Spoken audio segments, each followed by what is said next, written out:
every now and then, every time we have a conference, every time we invite a speaker, they always can come with the same accusations.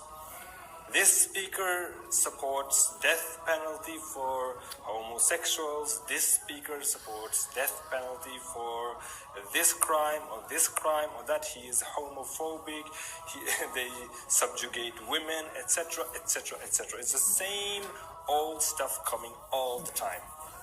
But it's all and true. I always try to tell them that, look, it's not that speaker that we're inviting who has these extreme radical views, as you say. You're admitting you do too. These are general views that every Muslim actually has.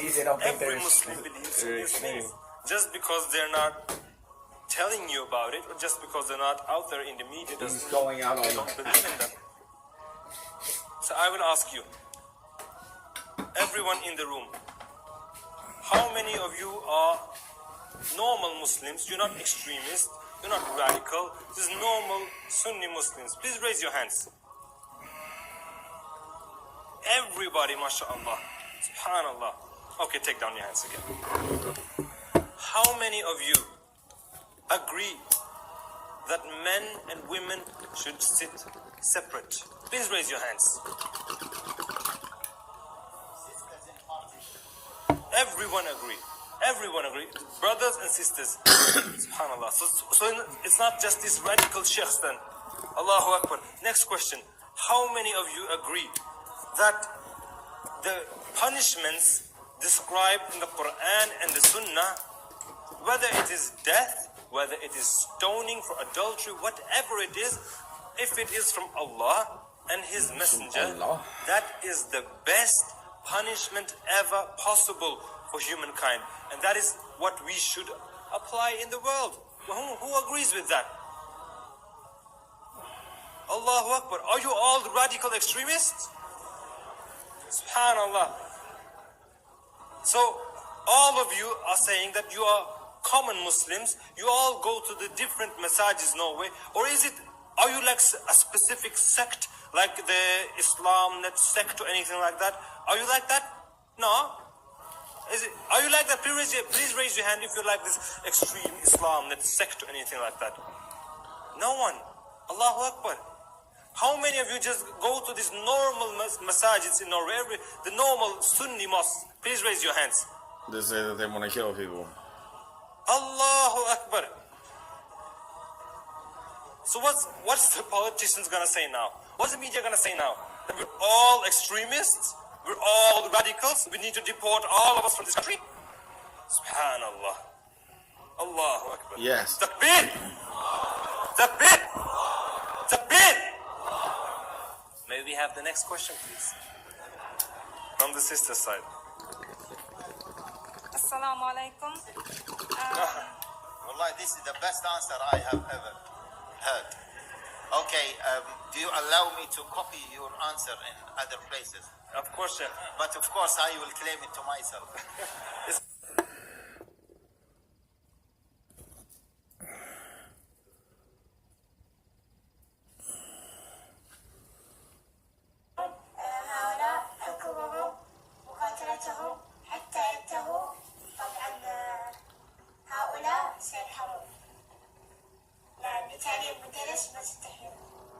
The textbook doesn't just attack other religions. It portrays the Shia Muslim minority at home as the enemy.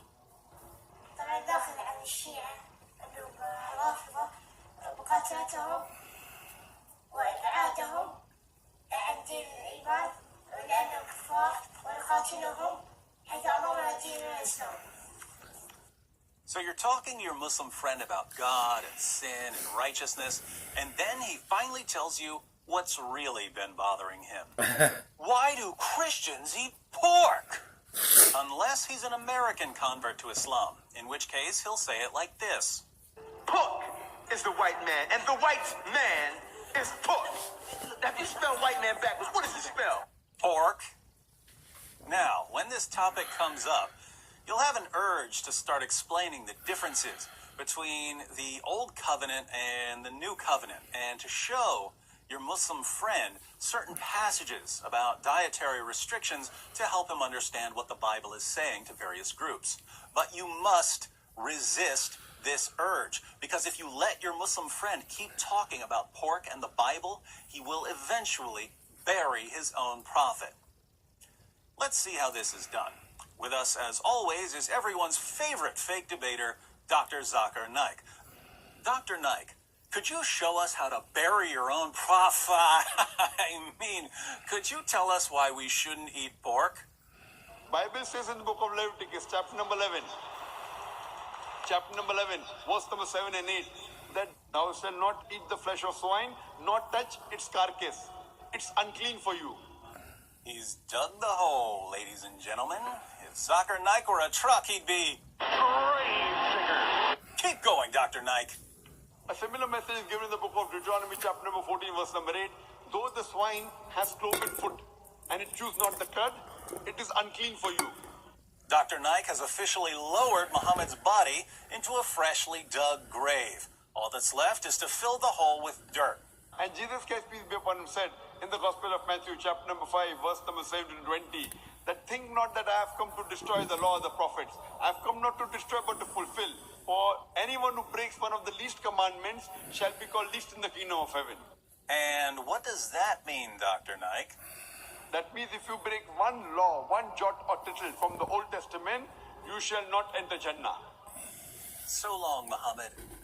You've officially been buried by Dr. Zakir Naik. How so? Well, Dr. Naik quoted Leviticus 11, verses 7 and 8. But what happens when we start at verse 1? The Lord said to Moses and Aaron, say to the Israelites, of all the animals that live on land, these are the ones you may eat. You may eat any animal that has a divided hoof and that chews the cud. There are some that only chew the cud or only have a divided hoof, but you must not eat them. The camel, though it chews the cud, does not have a divided hoof. It is ceremonially unclean for you. The hyrax, kind of rock badger, though it chews the cud, does not have a divided hoof. It is unclean for you. The rabbit, though it chews the cud, does not have a divided hoof. It is unclean for you. And the pig, though it has a divided hoof, does not chew the cud. It is unclean for you. You must not eat their meat or touch their carcasses. They are unclean for you. Notice, you must not eat their meat or touch their carcasses. They are unclean for you. The camel, the rock badger, the rabbit, and the pig. They're all unclean. Dr. Naik also quotes Deuteronomy 14, verse 8. But when we start at verse 6, we read, you may eat any animal that has a divided hoof and that chews the cud. However, of those that chew the cud or that have a divided hoof, you may not eat the camel, the rabbit, or the hyrax. Although they chew the cud, they do not have a divided hoof. They are ceremonially unclean for you. The pig is also unclean. Although it has a divided hoof, it does not chew the cud. You are not to eat their meat or touch their carcasses. So the same passages that say, don't eat pig meat, it's unclean, also say, don't eat camel meat, it's unclean, and don't eat rabbit meat, it's unclean. Why should this get every Muslim apologist's beard in a bunch? Sahih al-Bukhari, 2572. Narrated Anas, we provoked a rabbit at Mar al-Zahran till it started jumping, and the people ran after it but were exhausted.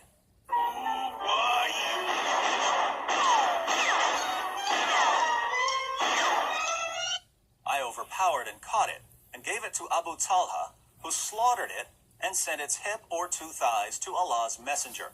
The narrator confirms that he sent 2 thighs. The Prophet accepted that. The sub-narrator asked Anas, did the Prophet eat from it? Anas replied, he ate from it. Muhammad ate that unclean, wascally wabbit, and he liked it.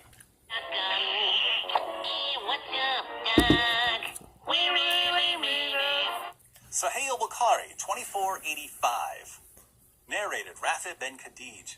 We used to offer the Asr prayer with the Prophet and slaughter a camel, the meat of which would be divided in 10 parts, and we would eat the cooked meat before sunset.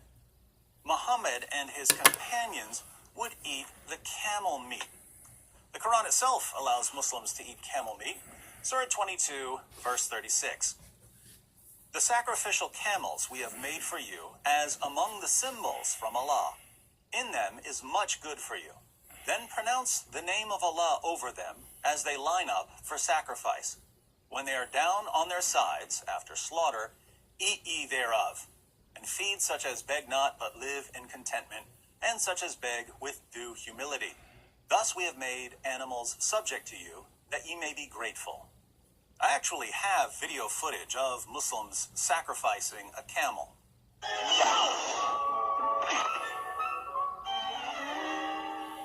Even more interesting, Allah specifically commands Muslims not to follow Jewish dietary restrictions. In Surah 2, verse 208 of the Quran, Allah declares, O you who believe, enter completely into Islam, and do not follow the footsteps of Satan. Surely he is your open enemy. We know the historical context of this verse. You can read it in the Tafsir of Ibn Abbas, Tafsir Jalalain, Ibn Kathir, Qurtubi, and so on. The historical context is that a Jew named Abdullah ibn Salam converted to Islam, but he still kept the Jewish Sabbath and the Jewish dietary restrictions. Specifically, he wouldn't eat camel because it's forbidden in the Torah. Surah 2, verse 208 came to Muhammad as a response to Abdullah. Enter completely into Islam. Don't be part Jew, part Muslim. So Jewish converts to Islam were ordered to abandon Jewish rules about camel meat. Putting all of this together, we've seen that the same passages quoted by Zakir Naik to show that pork is forbidden also say that rabbit meat and camel meat are forbidden. Do you think that Dr. Naik knew that? Of course he did. He just doesn't like telling his listeners the truth. We've also seen that Muhammad and his followers ate rabbit meat and camel meat in clear violation of the Torah. Moreover, Zakir Naik claims that Jesus affirmed the Old Testament dietary restrictions and that, according to Jesus, anyone who violates Old Testament dietary restrictions will not enter Jannah.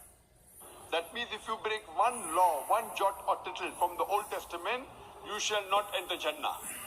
This means that Dr. Zakir Naik not only buried Muhammad, he also proved conclusively that Muhammad will never enter Jannah. According to Zakir Naik, Muhammad stands condemned before both Jesus and Moses because he ate camel and rabbit. So, how are you Muslims going to respond? Are you going to tell us not to take those dietary restrictions too seriously? Are you going to say that the Mosaic rules about clean and unclean foods can change from one prophet to the next? Too late. That ship has sailed. Your top apologists and scholars have spent years insisting that the dietary restrictions in Leviticus and Deuteronomy are permanent and binding. And by saying this, they've openly declared that Muhammad is permanently bound in hell. Bravo.